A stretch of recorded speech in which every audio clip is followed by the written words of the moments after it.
আমাদের একজন অন্য ধর্মাবলম্বী ভাই তিনি একটি প্রশ্ন পাঠিয়েছেন। তার প্রশ্নটাই আমার হাতে সবার আগে আছে, উপরে আছে। আমি সেই প্রশ্নটির উত্তর দিয়ে শুরু করছি।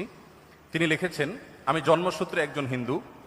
পৃথিবীতে অনেক ধর্মগ্রন্থ বিদ্যমান এবং প্রতিটা ধর্মগ্রন্থই তার অনুসারীদের কাছে সত্য এবং তাদের কাছে এর সত্যতা প্রমাণ করার জন্য যথেষ্ট যুক্তিও রয়েছে।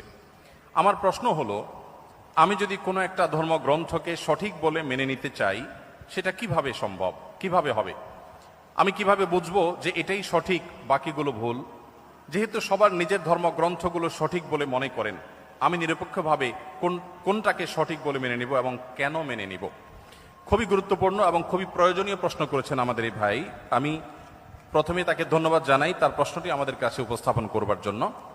আর এর উত্তরে আমরা বলতে চাই যে দেখুন, আল্লাহ রাব্বুল আলামিন প্রত্যেকটা মানুষকে জন্মসূত্রে, আল্লাহর ভাষায় আল্লাহ নবী সাল্লাল্লাহু আলাইহি সাল্লামের মাধ্যমে আল্লাহ তাআলা ব্যক্ত করেছেন, ওয়াহী গায়রে মাকতুর মাধ্যমে ব্যক্ত হয়েছে যে কুল্লু মৌলুদিন ইউলাদু আলাল ফিতরাহ, প্রতিটি মানুষ জন্মসূত্রে ঈমানদার হয়ে জন্মগ্রহণ করে।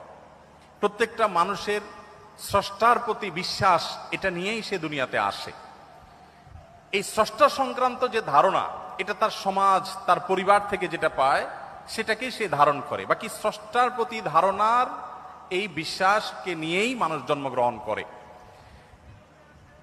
তার বাবা মা সম্পর্কে আল্লাহ নবী সাল্লাল্লাহু আলাইহি ওয়াসাল্লাম বলেছেন, ইল্লা আন্না আবওয়াহু ইয়াহুদানিহি আও ইউনাসরানিহি আও ইউমাজ্জিসানিহি। মানুষ যে বিভিন্ন ধর্মের অনুসারী হয়, এটা তার পরিবার থেকে যে দীক্ষা পায়, পরিবার তাকে যেদিকে গাইড করে সে সেদিকে যায়।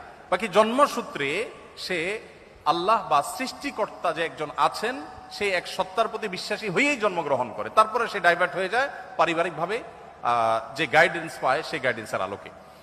এখন আপনি যখন প্রাপ্তবয়স্ক হন, আপনি যখন দেখবেন যে একাধিক ধর্মগ্রন্থ বা একাধিক ধর্ম পৃথিবীতে আছে। আল্লাহ তাআলা কোরআনে কারিমে বলেছেন, ইন্নাদ দীন ইনদাল্লাহিল ইসলাম, আল্লাহর কাছে একমাত্র মনোনীত দিন হলো ইসলাম।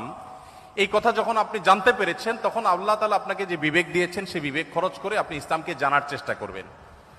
আমরা যদি কেউ অন্য ধর্মকে জানার চেষ্টা করি, বিশেষ করে আমার যে ভাই প্রশ্ন করেছেন তিনি এবং আরো যারা অন্যান্য ধর্মে আছেন, আমি যদি বলতে চাই যে তারা যদি ইসলামকে জানার চেষ্টা করেন নির্মোহভাবে, তারা যদি সত্যানুসন্ধানের দৃষ্টি নিয়ে ইসলামকে স্টাডি করেন, কোরআনকে তারা পাঠ করেন এবং পড়েন, আমার বিশ্বাস একটা সময় তারা ইসলামের সত্যতাকে খুব সহজে, খুব স্বাভাবিকভাবে উপলব্ধি করতে পারবেন।